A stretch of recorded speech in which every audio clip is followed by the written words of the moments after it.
नमस्कार, स्वागत है आपका खबरों का पंचनामा में। मैं हूं आपके साथ वक्ता। हम लेकर आए हैं देश और दुनिया की 5 बड़ी खबरें, जिस पर चर्चा के लिए हमारे साथ स्टूडियो में मौजूद हैं कैपिटल टीवी के editor in chief doctor Manish Kumar ji. Doctor साहब, आपका बहुत बहुत स्वागत है। धन्यवाद। सबसे पहले नजर डालते हैं आज के हेडलाइंस पर।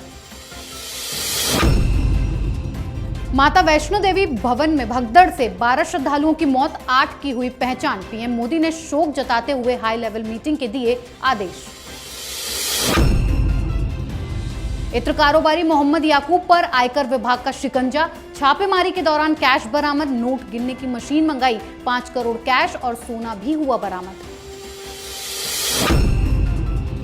पीएम मोदी ने 10 करोड़ किसानों को दिया नए साल का तोहफा, किसानों को मिली 10वीं किस्त का पैसा। पीएम ने एफपीओ को भी जारी किया 14 करोड़ रुपए। देश में तेजी से बढ़ रहे हैं ओमिक्रॉन के मामलों के बीच 2 लोगों की मौत, दिल्ली में 1795 तो महाराष्ट्र में भी कहर। तालिबान पाकिस्तान के बीच एक हफ्ते में 2 बार भिड़ंत, डूरंड लाइन बनी टकराव का कारण। तालिबान लड़ाकों ने उखाड़ दिए तार, अफगानिस्तान को डूरंड लाइन पर हुई आपत्ति।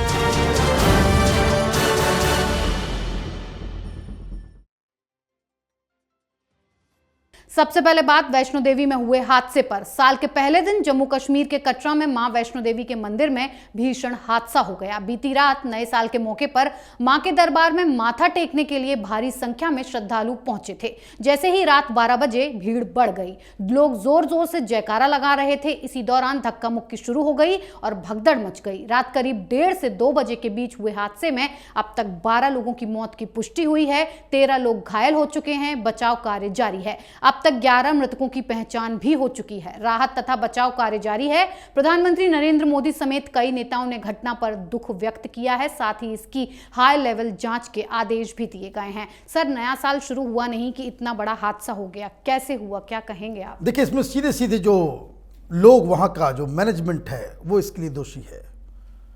आप इतनी ज्यादा संख्या में लोगों को परमिट ही कैसे कर सकते हैं? 2 चूक है लगातार। पहली बात यह कि नॉर्मल डेज में भी रात में इस तरह से लोगों को आप अलाउ कर दें। वैष्णो देवी में बाकायदा टिकट लगता है, अलग अलग जत्था बना करके उसको परमिशन दी जाती है कि कौन आदमी, कितने लोग ऊपर जा रहे हैं, इसकी पूरी काउंटिंग होती है। और ये मिसमैनेजमेंट उसी जगह पे हुई। दूसरी बात, कोरोना काल है, प्रधानमंत्री, मुख्यमंत्री, सारा सिस्टम चीख चीख के, चिल्ला चिल्ला के कह रहा है कि 3rd वेव आने वाला है, कोरोना प्रोटोकॉल को मेंटेन करना है। आपने कैसे अलाउ किया? तो जितने भी लोग इसके लिए जिम्मेदार हैं, सरकारी अधिकारी, they must be punished for this. ऐसे ही आप अगर छोड़ देंगे हाई स्तर की जांच और उसके बाद आप बहुत ही कैजुअली 6 महीने के बाद सब भूल जाएंगे, किसी छोटे मोटे टिकट बेचने वाले जो टिकट काउंटर पे था उसको आप पनिश भी करते भी हैं, तो उससे कोई फर्क नहीं पड़ता। तो पहली तो चूक ये प्रशासन की तरफ से। और दूसरी तरफ ये भी मैं कहना चाहूंगा, भाई ये कोई हिंदू त्योहार है, न्यू ईयर है, चले गए सारे लोग वहां पे। और इतनी ज्यादा भीड़, इतनी लोग तो कह रहे हैं कि इतनी भीड़ यदा कदा होती है, वो भी दशहरे के समय। ये कौन सा नया ट्रेंड आ गया है?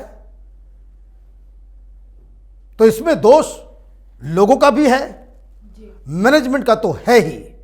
और अब जब हादसा हो गया, तब आप झाल बजाते रहिए, लोगों को पैसे बांटते रहिए, लेकिन जो लोग नहीं रहे वो तो वापस लौट के आएंगे नहीं। इस तरह के हादसे से लोगों को सीख लेनी चाहिए कि इस तरह के मौके पे हर जगह भीड़, उन्माद क्रिएट करने की आवश्यकता नहीं है। और ऐसे मौके पे जब तीसरी लहर ठीक दरवाजे पे नॉक कर रही हो, तो बिल्कुल ही लोगों को बहुत ही सावधानी से बिहेव करना चाहिए। जी डॉक्टर साहब, अगली खबर कैश कांड मामले में चल रही छापेमारी पर। पुष्पराज जैन के घर और दफ्तर समेत 13 ठिकानों पर आयकर विभाग की रेड 24 घंटे से भी ज्यादा समय से जारी है। अब आयकर विभाग का शिकंजा इत्र कारोबारी मोहम्मद याकूब पर भी कसता जा रहा है। इस दौरान 4 से 5 करोड़ कैश और सोना बरामद हुआ है। कैश की गिनती पूरी हो गई है। बैंक कर्मी नोटों को गिनने वाली मशीन साथ लेकर निकल गए हैं। समाजवादी पार्टी के एमएलसी और बड़े इत्र व्यापारी पुष्पराज जैन के साथ कन्नौज के इत्र कारोबारियों में से एक फौजान मलिक के घर पर भी आयकर विभाग की रेड पड़ी थी। कल शुरू हुई ये छापेमारी आज एक नए मोड़ पर पहुंची है। बताया जा रहा है कि फौजान मलिक के घर पर नोट गिनने वाली एक मशीन आई है, क्योंकि फौजान के घर से करोड़ों की नकदी बरामद की गई है। आपको बता दें कि पुष्पराज जैन के घर से कुछ मिला है या नहीं, इसकी जानकारी अभी तक नहीं है। डॉक्टर साहब, पुष्पराज जैन के साथ साथ अब याकूब के घर से भी सोना और नोट बरामद हो रहे हैं। देखिए, ये एक बड़ा ऑपरेशन लग रहा है। लगातार इस तरीके से जो कैश, सोना, दस्तावेज जो मिल रहे हैं, वो एक बहुत बड़े खुलासे की ओर बढ़ रहा है। पहली बात ये, याकूब, इसके भी रिश्ते राजनीतिक दलों से है, समाजवादी पार्टी के नज़दीक है ये। प्लस पुष्पराज को लेकर के जिस हिसाब से अखिलेश यादव राजनीति करना इन्होंने शुरू कर दिया है, अभी तक खबर नहीं आई है। लेकिन जिस हिसाब से कल रात इनकम टैक्स के अधिकारियों ने कंबल और बिस्तर मंगवाया था, मतलब पुष्पराज के घर के अंदर ही डेरा डंडा डाल करके ये लोग बैठ गए हैं। अब जब ये कार्रवाई अभी चल ही रही है, क्या मिला क्या नहीं मिला, लेकिन इसके बावजूद समाजवादी पार्टी के बड़े बड़े लीडर्स अब प्रेस कॉन्फ्रेंस करके ये बता रहे हैं कि ये बदले की कार्रवाई है। अगर बदले की कार्रवाई है तो कुछ नहीं मिलना चाहिए। घर के अंदर वहाँ पे इनकम टैक्स के अधिकारी जो पिछले 48 घंटे से वहाँ बैठे हुए हैं, वो वहाँ पे समोसे तो नहीं तल रहे होंगे। वहाँ पे कुछ जानकारी मिली होगी, पैसा मिला होगा या कुछ दस्तावेज मिले होंगे, उसी की छानबीन चल रही है। और देश भर में 50 अलग अलग ठिकानों पे छापेमारी हो रही है। बताया ये जा रहा है कि मुंबई से कुछ इनकम टैक्स के ऑफिसर्स को पुष्पराज के घर बुलाया गया है। वो वहाँ पहुँचेंगे भी और कई सारी चीज़ों का खुलासा बहुत जल्द इस मसले में होने वाला है। इसलिए राजनीति भी होगी और इत्र का जो मसला है, जो नोटों की बदबू है, उसका पूरी तरीके से देश अंजाम भी आगे देखेगा। जी डॉक्टर साहब, अब बात देश के करोड़ों किसानों के लिए बड़ी खुशखबरी की कर लेते हैं। पीएम मोदी ने नए साल पर किसानों को बड़ा तोहफा दिया है। प्रधानमंत्री किसान सम्मान निधि की 10वीं किस्त का पैसा सीधा किसानों के खाते में ट्रांसफर कर दिया गया है। इस दौरान प्रधानमंत्री नरेंद्र मोदी ने 10 करोड़ 9 लाख किसानों के बीच 20,900 करोड़ रुपए बांटे हैं। प्रधानमंत्री किसान सम्मान निधि स्कीम के तहत गरीब किसानों को एक साल में 6,000 रुपए की आर्थिक सहायता उपलब्ध कराई जाती है। किसानों को ये राशि 2,000 रुपए की 3 सम्मान किस्तों में उनके बैंक खाते में ट्रांसफर की जाती है। सर, पीएम मोदी आम जनता को खुश करना नहीं भूलते हैं। साथ ही इस बार तो उन्होंने किसानों को साल के पहले ही दिन इतना बड़ा तोहफा दिया है। देखिए, इस पे बहुत ज़्यादा लोगों को दिक्कत हो रही होगी। चुनाव की घोषणा होनी है, चुनाव नज़दीक है, और जब आप इतनी सारी संख्या में परिवारों को इतनी बड़ी राहत देते हैं तो इसका सीधा सीधा इम्पैक्ट वो चुनाव पे पड़ता है। हालांकि मैं आपको बता दूं, मैं इस चीज़ का ज़रा सा भी मैं फेवर नहीं करता कि आप लोगों को मुफ्त में इस तरह से पैसे बांटें। पैसे सरकारी खजाने से तभी जाने चाहिए कि उसके बदले लोग कुछ काम करें।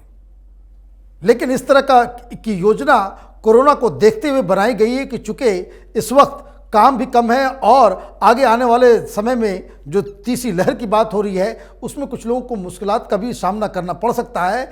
इसलिए इमरजेंसी स्टेप के रूप में ये तो जायज़ है, लेकिन जो वक्त चूज किया गया है कि इलेक्शन कमीशन ने 2 दिन पहले एक प्रेस कॉन्फ्रेंस करके बताया था कि 5 तारीख को कुछ घोषणा होनी है।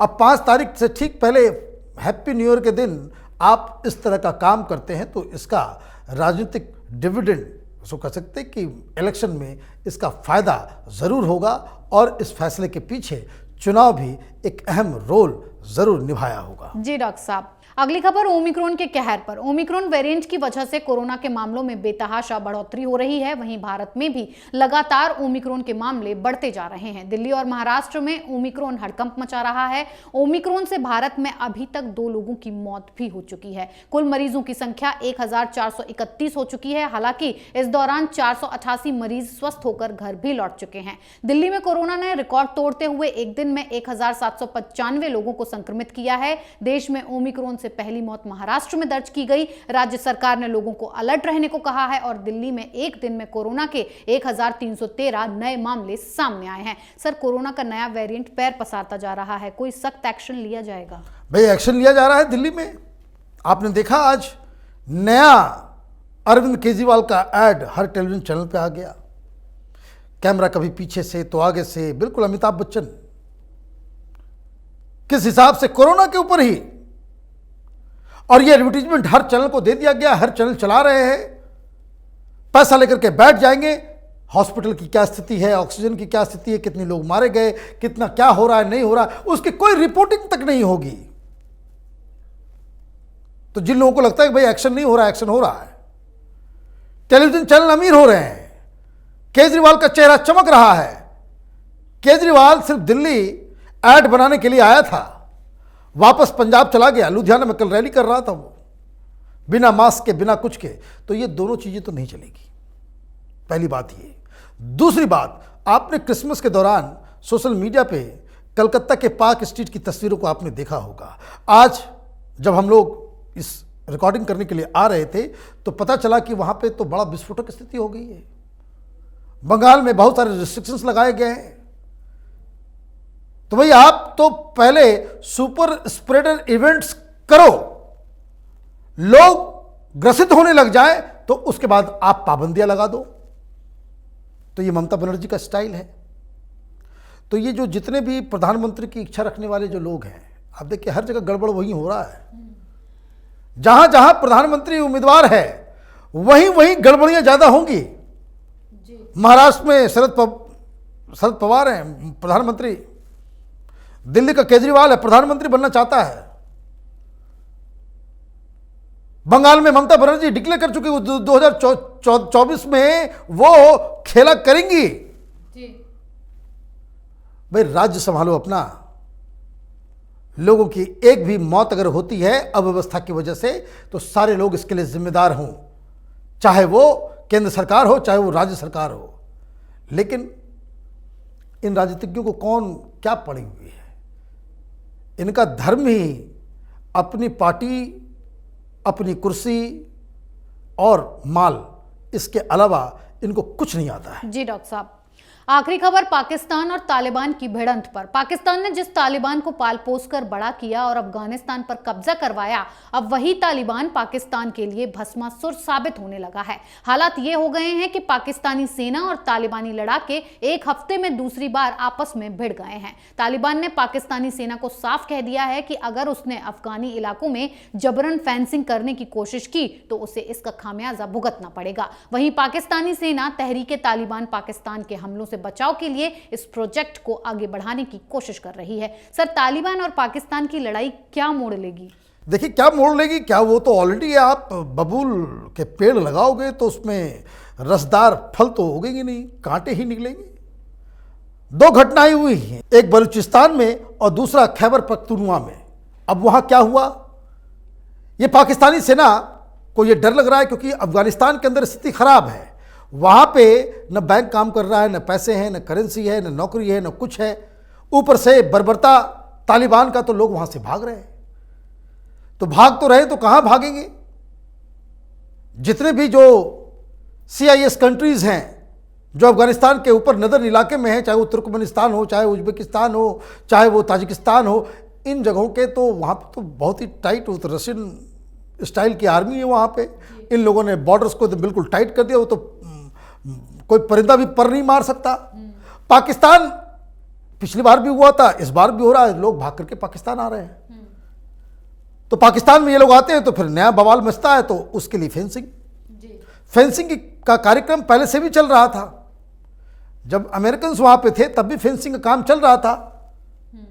तो उस समय जो अफगानिस्तान में सरकार थी उन्होंने इस पे एग्रीमेंट किया था, उसका विरोध नहीं कर रहे थे।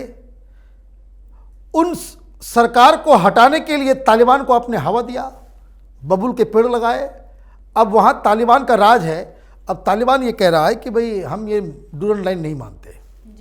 क्यों नहीं मानते? क्योंकि वो जहाँ जहाँ पठान हैं, जहाँ जहाँ वो लोग हैं, तो उनको उनका इधर और इधर दोनों साइड में रिश्तेदारी है, सब कुछ है।